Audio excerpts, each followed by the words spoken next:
Ambassador Velkrin retired from council service. He could have stayed helping manage the transition, but his heart wasn't in it anymore. Instead, he moved to New Casablanca, the human colony, where he had talked to that soldier. He opened a restaurant.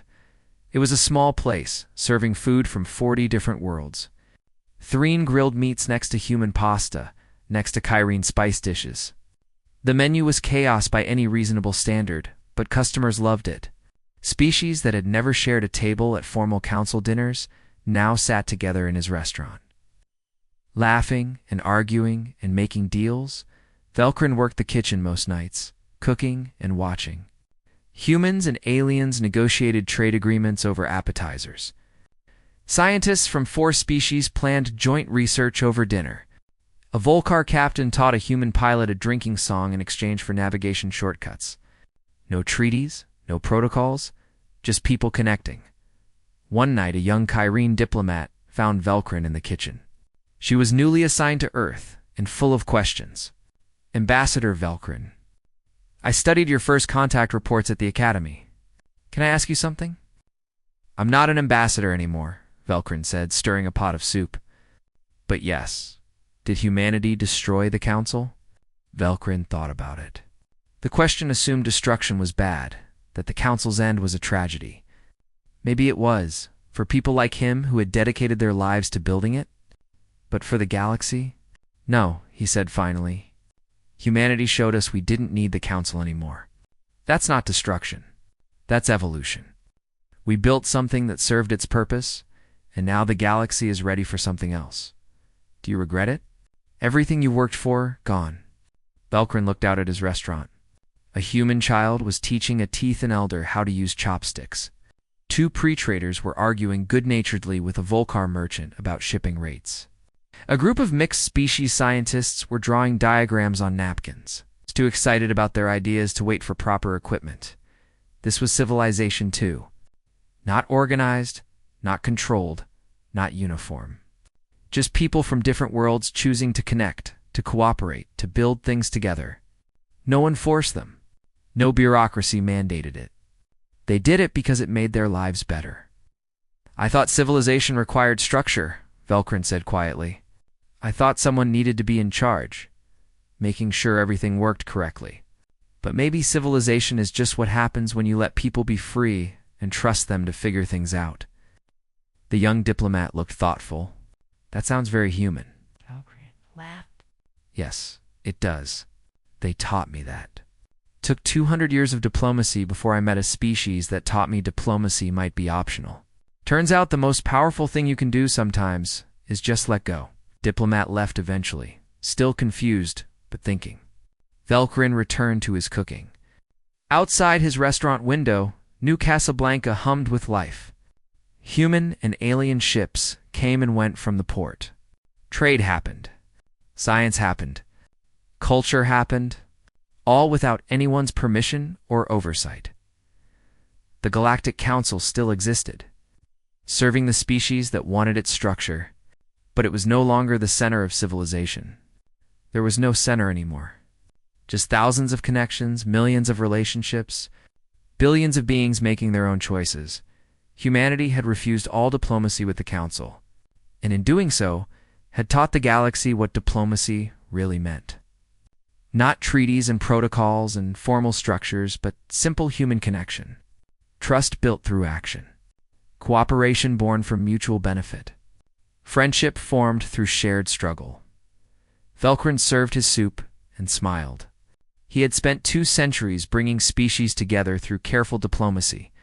Humanity had done it in 2 years by just being themselves. Maybe they'd been right all along. Maybe the best way to unite the galaxy was to stop trying to unite it, and just let people connect naturally. The Council had freaked out when humanity refused all diplomacy.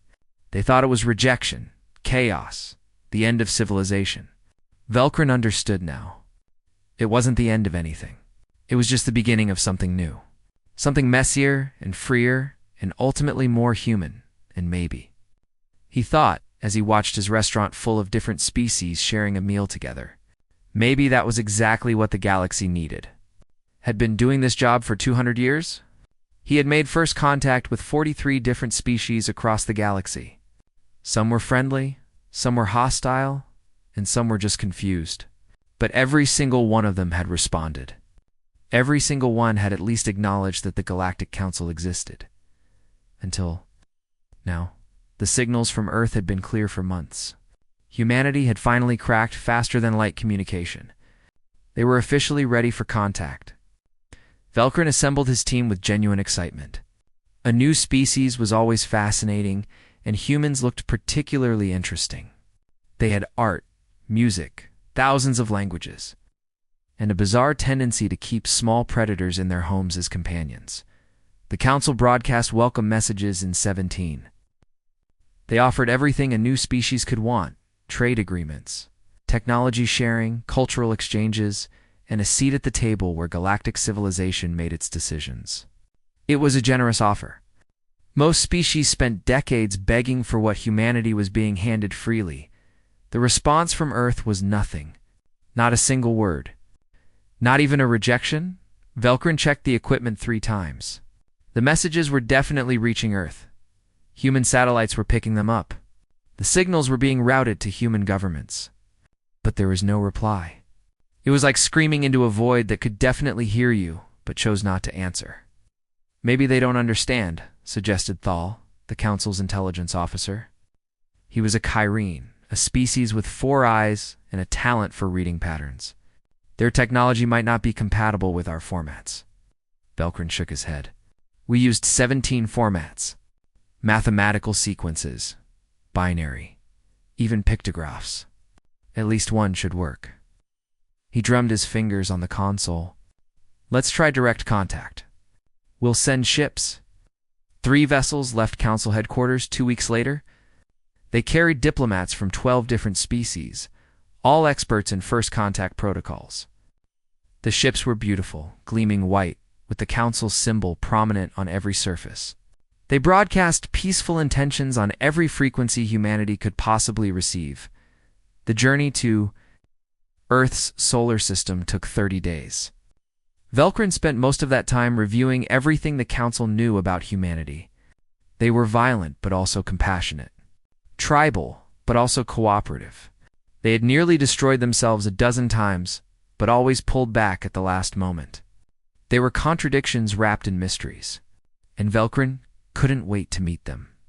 The first human structure they encountered was a space station orbiting Mars. It was industrial. Covered in solar panels and communication arrays, Velcrin's ship approached slowly, broadcasting greetings. The space station didn't even turn its sensors toward them. Human workers in spacesuits continued welding hull plates. Ships came and went from the docking ports. Life went on, as if the Council delegation simply didn't exist. Hail them directly, Velcrin ordered. The communication officer sent a direct ping to the station's main frequency. They received an automated response in English. All docking requests must be filed through the Mars Colonial Authority. Processing time is 3 to 5 business days. Thank you. Velcrin blinked all 3 of his eyes in confusion. Tell them who we are. Tell them we represent the Galactic Council. Another message was sent. This time, a human voice responded. Yeah, got that.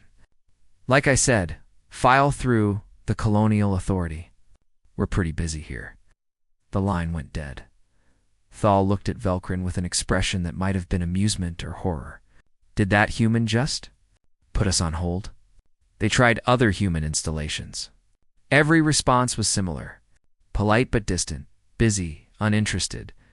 When they finally reached Earth's orbit, they found a thriving civilization that was completely ignoring them. Human ships changed course to fly around the Council vessels like they were obstacles. No one hailed them. No one asked who they were or what they wanted. Finally, a human freighter responded to their hails. The captain sounded friendly enough. Oh, you guys. Yeah, someone mentioned you might show up. Listen, I'm on a tight schedule, but if you need info, there's a beacon at Luna Station. Coordinates attached. They set up something for you there. The beacon turned out to be a hologram on an abandoned moon base. It showed a friendly human woman who introduced herself as a pre-recorded message. The hologram explained that humanity appreciated the Council's interest. but had decided not to pursue formal diplomatic relations at this time. There was even a fax section. Velkrin accessed it with shaking hands. Question: Are you trying to contact us for diplomatic purposes? Answer: Thank you for your interest, but humanity has chosen not to join pangalactic governmental organizations. We prefer to handle our own affairs and conduct diplomacy on an individual basis with interested species. We wish you well and hope this doesn't cause any inconvenience. Question: Can we at least discuss this? Answer: We don't feel there's much to discuss. Our decision is made. We're happy to trade with individual council species if they're interested. Contact information is provided below. Question: Don't you want to be part of galactic civilization? Answer: We are part of galactic civilization. We're just not interested in joining your particular administrative structure. We hope you can respect our choice. Velkrin sat in his ship's command center, staring at the hologram. Around him, his diplomatic team was equally stunned. They had prepared for every scenario except this one. Aggression, they could handle. Fear, they could calm. Greed, they could negotiate with. But indifference? Complete, total, polite indifference? Sir, said his communication officer quietly, there's discussion about us on their public networks. I've been monitoring. They know exactly who we are. Show me. The screen's filled with human texts. Social media posts, news articles, public forums. Humans were talking about the Galactic Council quite a lot. They had analyzed the Council's structure, its rules, its history. They understood perfectly what was being offered. One post had millions of responses. So basically, we joined this massive bureaucracy where 847 different species all have to agree before anything happens. Yeah, that sounds efficient. Another: I read their trade treaty. It's 70,000 pages? 70,000? My attention span is like 30 pages max. A news article. Experts agree. Galactic Council membership would require humanity to adopt approximately 40,000 new regulations, covering everything from ship paint colors to food preparation standards. When asked if this was worth it for the benefits offered, most citizens responded with some variation of lol no. A popular video showed a human comedian. Aliens want us to join their space UN. Has anyone asked them how well that's working out? Do they get anything done? Or do they just write strongly worded letters at each other? Velkrin felt something he had never experienced in 2 centuries of diplomacy. He felt irrelevant. Humanity hadn't rejected the Council out of fear or hostility. They had rejected it the way someone might decline a timeshare presentation. Thanks, but no thanks. We're good. Below them, Earth continued spinning. 7 billion humans went about their lives, building and creating and arguing and loving, completely unconcerned that the galaxy's oldest and most powerful alliance had just offered them everything and been politely dismissed. Velkrin realized something terrifying. Every species in the galaxy had assumed that joining galactic civilization meant joining the Council. That diplomacy was necessary. That structure and cooperation required formal organization. Humanity was proving that assumption wrong simply by shrugging and walking away. And if humanity could succeed without the Council, what did that mean for everyone else? 6 months after first contact, the Galactic Council held an emergency session. The chamber was built to inspire awe. A vast sphere where representatives from 847 species floated in their designated sectors, conducting business in carefully translated harmony. Today, that harmony was absent. Everyone was shouting VALKRN, stood at the central podium, trying to maintain his composure. If everyone could please, they've established mining operations in the Kepler belt. Screeched Ambassador Trill, her feathers puffed in agitation. That territory has been under negotiation between my people and the Vorten for 60 years. The humans don't care about your negotiations, rumbled a Vorten representative. They showed up, looked around, and started mining. When our enforcement fleet arrived, they just left. No argument, no apology. They moved to a different asteroid belt like it was nothing. This was the problem. Humans weren't attacking anyone. They weren't claiming territory. They were simply going wherever they wanted and doing whatever they pleased. completely ignoring 3,000 years of counsel. Protocols and established procedures, Thal projected a holographic star map. It was covered in red markers showing human activity. Mining operations, research stations, colony ships, trade routes. None of them followed established space lanes. None of them acknowledged territorial claims. The humans were spreading across the galaxy like water, following the path of least resistance and flowing around obstacles. They're not hostile, Thal explained in his calm way. When confronted, they simply move. They apologize for the misunderstanding and relocate. But they never ask permission first. They never check if an area is claimed or restricted. They act as if council authority doesn't exist, because to them it doesn't, said Ambassador Kell, a wise old Threen who had served on the council for 300 years. They don't recognize our jurisdiction. We keep treating this like a diplomatic incident, but it's not. They've simply opted out of our entire system. The chamber erupted again. Younger species were furious, calling it an insult. Older species were concerned, worried about the precedent. The military-focused species wanted enforcement action. The trade-focused species pointed out that human goods were becoming increasingly popular, profitable. Velcrin had spent months studying humanity, trying to understand them. He had watched their entertainment, read their history, analyzed their culture. What he found was disturbing. Humans had a phrase, "We can do it ourselves." They said it constantly. When offered help, when presented with established systems, when told this was how things were done, their response was always the same. "Thanks, but we'll figure it out ourselves." Their public networks are full of discussions about us, Velcrin reported. They understand exactly what the council is and what we offer. They've made an informed decision to refuse. He displayed some of the human communications. One was from a popular human commentator. "Look, I'm sure the Galactic Council does some good things. But do we really want to let 847 different civilizations vote on human affairs? We spent centuries getting rid of colonial rule. Why would we voluntarily join a system where we're one voice among hundreds?" Another, "The Council's last major trade agreement took 40 years to negotiate. 40 years. We put a man on. Mars faster than that. Do we really want to operate at that speed?" A particularly popular post, "The Council has regulations about ship engine emissions, agricultural practices, cultural preservation, and about 1,000,000 other things. I'm not against rules, but I am against other people's rules. Make your own rules for your own people. We'll make ours for us." What terrified Velcrin was that these weren't fringe opinions. This was mainstream human thinking. They weren't rebels or extremists. They were ordinary citizens who simply didn't see the value in joining the council. Thal brought more disturbing news. Human traders are making deals directly with individual species. They're bypassing council trade regulations entirely. Last week, a human merchant ship sold medical equipment to the Pre at 40% below council-regulated prices. It's against. Began someone. "The humans don't care what it's against," Thal interrupted. "They don't recognize council economic authority. They're making deals based on what they call mutual benefit and fair market value. Other species are responding enthusiastically because human prices are better and human bureaucracy is minimal."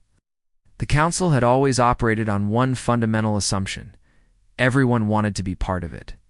Membership meant access to galactic trade, advanced technology, and collective security.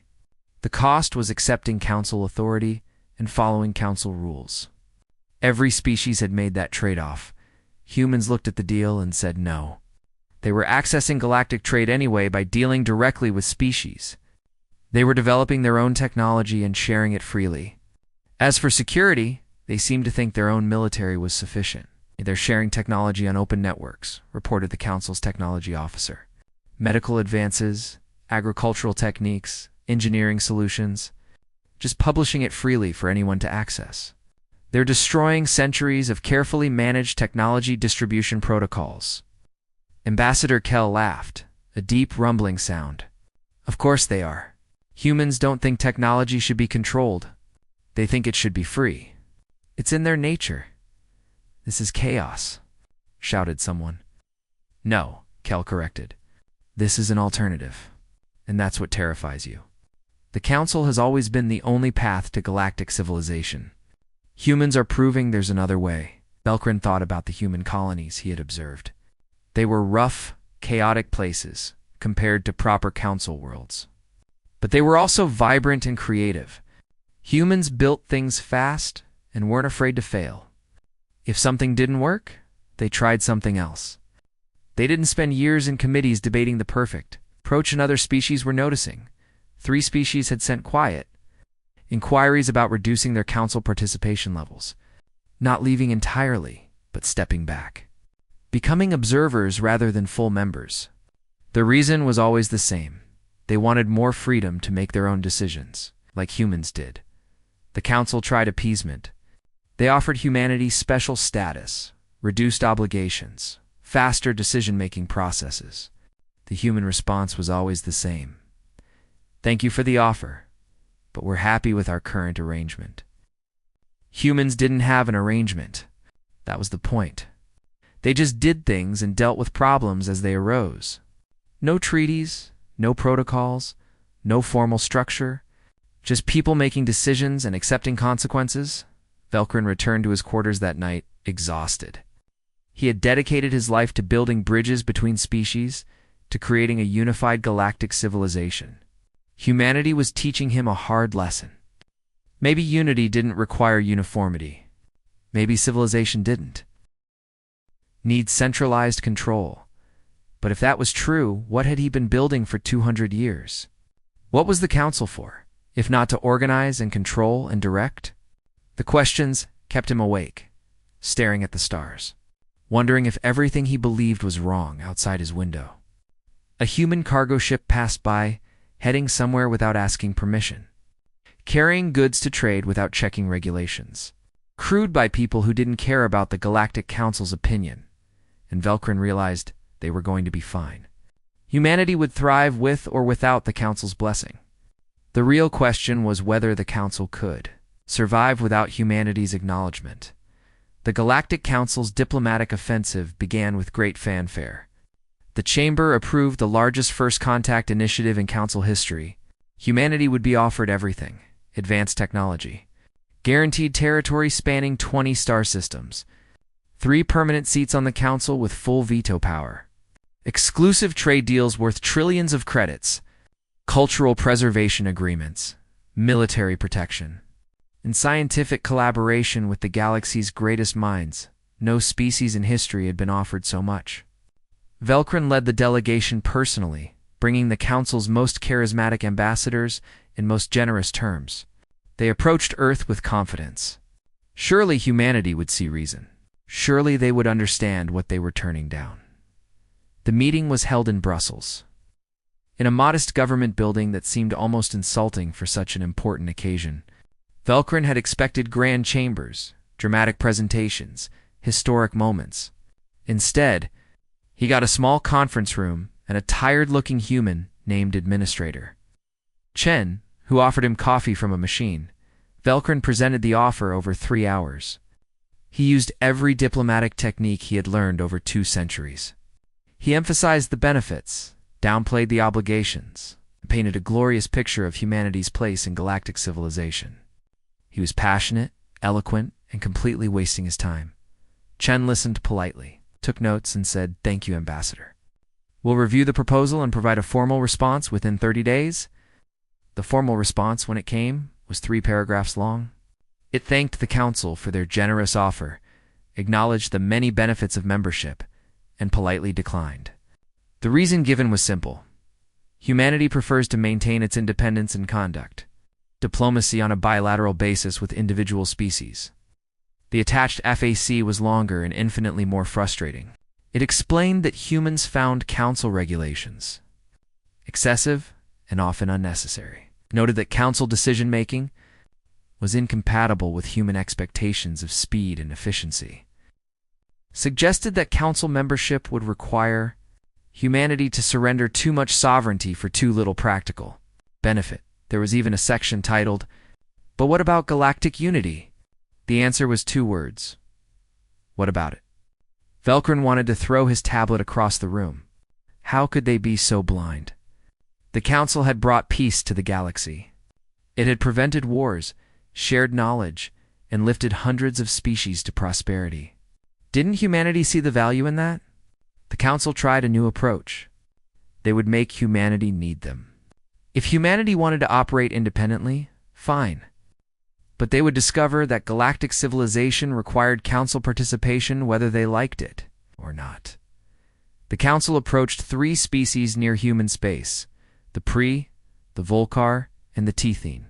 Each was offered lucrative deals to avoid human contact and refuse human trade. It was a calculated move. If humanity couldn't trade with its neighbors, then we'd have to come to the Council. Within 6 weeks, all 3 species were trading more with humanity than ever before. The humans had simply offered better deals. The Pre were buying human medical technology at cost.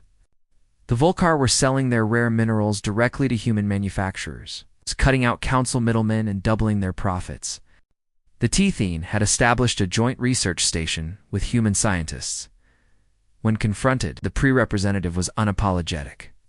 You paid us to avoid humanity, but the humans offered us technology that will save millions of our people. What were we supposed to do? Let our citizens die to make a political point. The Volcar were more blunt. Human trade is more profitable and less complicated. They don't require 70,000 pages of documentation. They shake hands and keep their word. Why would we choose the harder path? The Tethene said simply, human scientists share knowledge freely. They don't hoard it behind regulations and committees. Working with them advances our research by decades. The Council can't compete with that, Velcrin began to understand. The Council had always maintained power through necessity. You needed the Council for trade, for technology, for protection. But humanity was proving that you didn't need a massive bureaucracy for any of those things. You just needed willing partners in good faith. Human ships were now common throughout Council space. They ignored space lanes and territorial markers, but they also didn't cause problems. When confronted, they simply moved. When hailed, they were friendly. They traded fairly, helped ships in distress, and generally acted like decent neighbors who just didn't want to join the homeowners association. And species were starting to ask, why should we be in the homeowners association? The Council's younger members wanted enforcement. Declare them rogue, they demanded. Sanction them. Make an example. But the older members knew better. Human trade was now 15% of galactic GDP. Human medicine had saved billions of lives. Human entertainment was inexplicably popular across the galaxy. Nobody wanted to explain to their citizens why they were being denied life-saving medicine or profitable trade to make a political point. Velcrin studied human history, searching for answers. He found a story that struck him. A group of American colonists, declaring independence from the most powerful empire on Earth. The empire thought they were foolish. The colonists would fail without imperial support and structure. Except they didn't fail. They built something new. Was that what humanity was doing? Not destroying the Council, but declaring independence from it. He found another story, the European Union. A brilliant attempt at unity that struggled because member nations couldn't agree on how much sovereignty to surrender. Humanity had looked at the Galactic Council and seen the same problem multiplied by hundreds. Too many voices, too many agendas, too much compromise. Human social media was full of opinions about the Council. Most weren't hostile, just dismissive. The Council is fine for species that want that structure, one post read. But we've seen how big bureaucracies work. They're good at maintaining themselves and bad at actual problem solving. We'll take our chances on our own. Another. People keep saying we should be grateful for the Council's offer. But they're not offering anything we can't get ourselves. Technology? We're developing our own trade. We're making deals directly. Security. We have a military. What exactly do we need them for? The question haunted Velcrin. What did anyone need the Council for? Not because the Council was evil or incompetent, but because maybe, just maybe, galactic civilization had outgrown it. Maybe 3,000 years ago, when species were young and the galaxy was dangerous, massive coordinating body made sense. But now, with mature civilizations and established peace, Maybe humanity was right. Maybe the galaxy didn't need the council anymore. Maybe they just hadn't realized it until someone was brave or crazy enough to walk away. Then the Reckon arrived.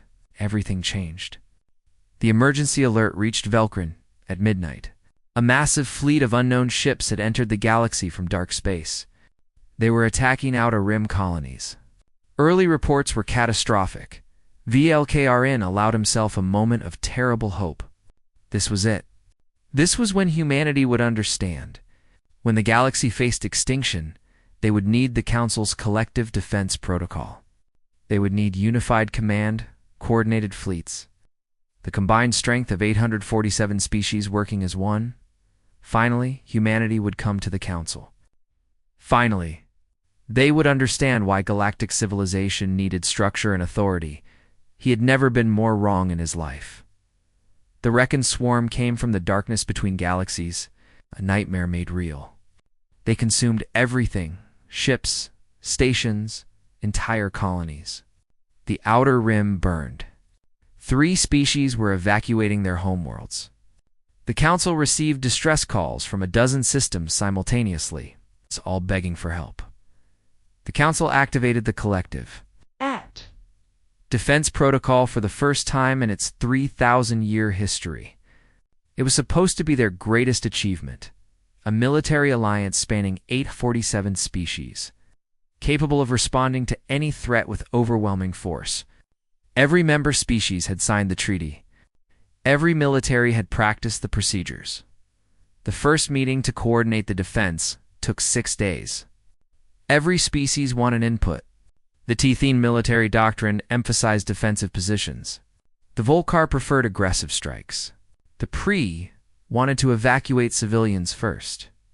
3 species refused to serve under the proposed Threan Supreme Commander due to historical conflicts. The Kyrene demanded their fleets operate independently. The Vortan wanted assurances about territorial integrity after the war. By the time they agreed on a basic command structure, the Reckon had destroyed 12 more colonies. The second meeting addressed tactical deployment. Which fleets would take point? What formations would they use? Who controlled supply lines? Every question spawned 3 subcommittees. Every subcommittee generated 50 pages of recommendations. Every recommendation required consensus approval from 847 species. 2 weeks after the Reckon arrived, the Council fleet was still in port. Arguing about rules of engagement, VLKRN watched the catastrophe unfold from the Military Coordination Center. He wasn't a soldier, but he understood systems, and this system was failing. The collective defense protocol was designed for careful, considered response to threats that gave warning.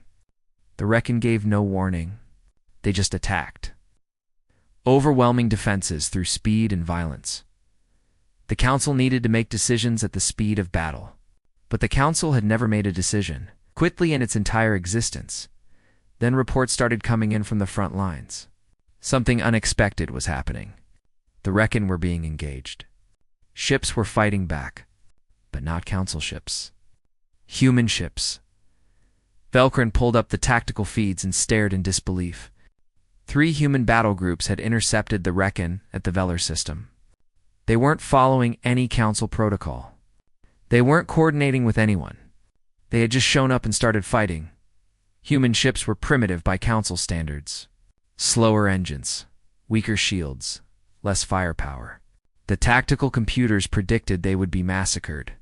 But humans didn't fight like the computers expected. A human destroyer used a planet's gravity to slingshot itself at impossible speed, ramming a Reckon cruiser and detonating its reactor on impact. Another human ship, damaged in venting atmosphere, deliberately crashed into a Reckon formation, destroying 4 enemy vessels at the cost of its own, a human captain. When her ship was boarded, sealed her crew in the engineering section, opened every airlock simultaneously, then used the explosive decompression to blow the Reckon boarders into space. Then she stabilized the ship, repressurized, and got back to fighting. The recordings were disturbing. Human tactics were reckless, costly, and incredibly effective. They weren't trying to win elegantly. They were just trying to win. More reports arrived. Human fleets were engaging the Reckon at 7 different systems. No central command, no coordinated strategy. Individual captains were making decisions in real time, adapting to whatever they faced. It was chaos. Beautiful, terrible chaos. A human admiral contacted a Threen battle group directly. Ignoring the Council command structure entirely, you've got heavy ships, we've got speed. You draw their attention, we'll flank them. Go in 30 seconds, agree? The Threen commander, desperate and watching colonies burn, said yes. The tactic worked perfectly. No committee, no approval process, no diplomatic protocols. Just warriors making a decision in the moment. Other species started copying the approach. Volcar fleets contacted nearby humans for quick coordination. Pre-ships integrated into human formations. The Kyrene, who had insisted on independence, found themselves naturally cooperating with humans because human captains didn't try to command them, just suggested and adapted. The Council's coordinated defense fleet finally deployed for weeks after the Reckon arrived. They jumped into the Velar system, expecting to find ruins. Instead, they found the battle already won. Human ships floated among the debris, damaged and leaking atmosphere, but victorious. 3 other species had fought alongside them in what the report called spontaneous multilateral cooperation. The Council fleet had arrived too late. The improvised alliance had won without them. Velkryn studied the battle recordings obsessively. The pattern was clear. Humans made decisions fast, adapted constantly, and took risks that no Council officer would approve. When something didn't work, they tried something else immediately. They didn't wait for orders or consensus. They just acted, and because they acted, others joined them, not through formal alliance or treaty, but through immediate necessity and trust built in combat. The Council tried to take credit. Official reports praised enhanced coordination between Council defensive assets and allied forces, but everyone who fought knew the truth. Humanity had saved them not through superior technology or numbers, but through speed and adaptability. Then humanity did something that shocked the galaxy more than their fighting prowess. They released all their weapon designs to the public networks. Complete specifications for their missiles, their armor, their targeting systems, everything that had worked against the Reckon just uploaded for anyone to access. No patents. No trade requirements. No negotiations. Just raw data with a simple message. These worked for us. Maybe they'll help you. Stay safe out there. The Council had spent 3 centuries carefully regulating weapons, technology to prevent arms races and maintain power balances. Humanity destroyed that entire framework in an afternoon because they thought saving lives was more important than maintaining control. Species across the galaxy downloaded the designs. Within weeks, shipyards were retrofitting vessels with human weapons. The modifications worked. Against the Reckon's next attack, the defenders held. Not because of Council coordination, but because humans had shared the tools for survival freely. Velkryn found himself in a bar on a human, a colony called New Casablanca, drinking something called whiskey and trying to understand. A human soldier sat next to him, arm in a cast, burns on her face from a damaged cockpit. Why? Velkryn asked. Why fight for species you barely know? Why share your weapons? You owe the galaxy nothing. The soldier looked at him with tired eyes. You're thinking about it wrong, Ambassador. It's not about owing. When someone's in trouble, you help. That's just basic decency. And when you find something that works, you share it. Because more people surviving is better than trying to profit from their desperation. But the cost is worth it. Look, we know we're not the strongest or the smartest, but we're fast and we commit. When the moment comes, we don't hesitate. We don't form committees. We just act. That's what you need in a crisis. Velkryn thought about the collective defense protocol, still bogged down in approval processes and jurisdictional debates. He thought about humanity's approach. Messy, costly, but undeniably effective. Your way seems wasteful, he said quietly. The soldier laughed. Yeah, probably. But we're alive. And so are a lot of people who wouldn't be if we'd waited for proper authorization. The Reckon were driven back over the following months. Every battle followed the same pattern. Human ships engaged first, other species joined them, and the Council fleet arrived later to mop up. The formal military alliance meant nothing. The real alliance was being built ship by ship, captain by captain. In the heat of battle, and it required no treaties at all, the war ended 6 months after it began. The Reckon were driven back into dark space, their fleet shattered. The galaxy had survived, but everything had changed. Velcrin could see it in the council chamber, which felt emptier every time he visited. 17 species formally withdrew there. Council membership in the aftermath of the war, their announcements were remarkably similar. Due to bureaucratic inefficiencies revealed during recent crisis response, we are choosing to manage our own affairs moving forward. We remain committed to peaceful cooperation with all species. They weren't forming a rival organization. They weren't declaring independence dramatically. They were simply leaving, quietly and politely, because they had seen humanity's approach work better than the Council's 3,000-year-old system. 40 more species reduced their status to observers, maintaining diplomatic relations, but no longer bound by Council decisions. The careful structure that had held the galaxy together was falling apart. It's not through violence or revolution, but through simple abandonment. The younger species were panicking. The older species were resigned. Everyone knew what was happening, even if they couldn't say it out loud. The Council's time was ending. Trade networks reorganized around bilateral agreements. Species that had rooted everything through Council trade authorities for centuries started dealing directly with each other. The process was messier, but faster. Instead of one massive trade deal taking decades to negotiate, you got thousands of smaller deals completed in weeks. Military alliances reformed outside Council structure. The Threen and Volcar, ancient enemies who had maintained cold peace through Council mediation, signed a mutual defense pact directly with each other. No Council involvement, no complex arbitration. Just two species deciding they fought well together and wanted to continue. Human influence was everywhere.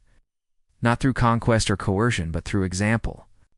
Species watched how humans operated and thought, why can't we do that too? Why do we need Council permission for everything? Why does every decision require 847 approvals? The questions weren't rebellious. They were practical. The galaxy had outgrown the Council structure, and humanity had been the first to realize it. Velcrin received one final assignment from the Council leadership: convince humanity to join now, immediately, before total collapse. The argument was that only human membership could save the Council's legitimacy. If humanity joined, others would return. The structure could be preserved. It was, Velcrin reflected, a pathetically desperate plan. But it was all they had. He traveled to Earth again, to Brussels, to the same modest building. Administrator Chen was still there, looking more tired than before. The war had been hard on everyone. She offered coffee again. Velcrin accepted. The Council needs humanity, he said, abandoning all diplomatic subtlety. We're collapsing. Species are leaving. Everything we've built is falling apart. If you join, if you show confidence in the system, others will stay. You can save galactic civilization. Chen sipped her coffee thoughtfully. Ambassador, can I tell you a story? A few centuries ago, humans had empires. Big ones, controlling half the world. They seemed permanent, necessary, natural. Then they ended. Not through war, though there was some of that, but mainly through realization. The colonies looked at the empire and thought, we don't need this anymore. We can govern ourselves. This is different, is it? The Council brought civilization to the galaxy. You should be proud of that. You ended wars, shared knowledge, created peace. That was necessary work. But maybe the job is done now. Maybe the galaxy doesn't need one central authority anymore. Maybe it needs lots of small connections between free peoples. Velcrin wanted to argue, but he found he couldn't. Everything she said was true. He had spent months watching humanity's approach work. Fast decisions, flexible cooperation, voluntary association. It wasn't the council's way, but it was effective. Ash. He asked weakly. What about coordination? There's still coordination. Just voluntary coordination around specific needs instead of permanent bureaucratic control. When the Reckon attacked, species coordinated beautifully. They just did it directly instead of through layers of committees. But without structure, has there been more or less war since we showed up? Chen interrupted gently. Velkrin paused. Actually less, much less. Species were too busy building direct relationships and trading to fight. Has there been faster or slower technological progress? Faster. Without council regulations limiting technology sharing, innovation had exploded. Are species more or less free to determine their own paths? More, significantly more. Chen leaned forward. Ambassador, the council did incredible things. You brought the galaxy together when it needed bringing together. But maybe now it needs to come apart a little. Not into chaos, but into smaller, voluntary, flexible associations. Not no organization, just different organization. That's not how civilization works, Velkrin said, but without conviction. It's how ours worked.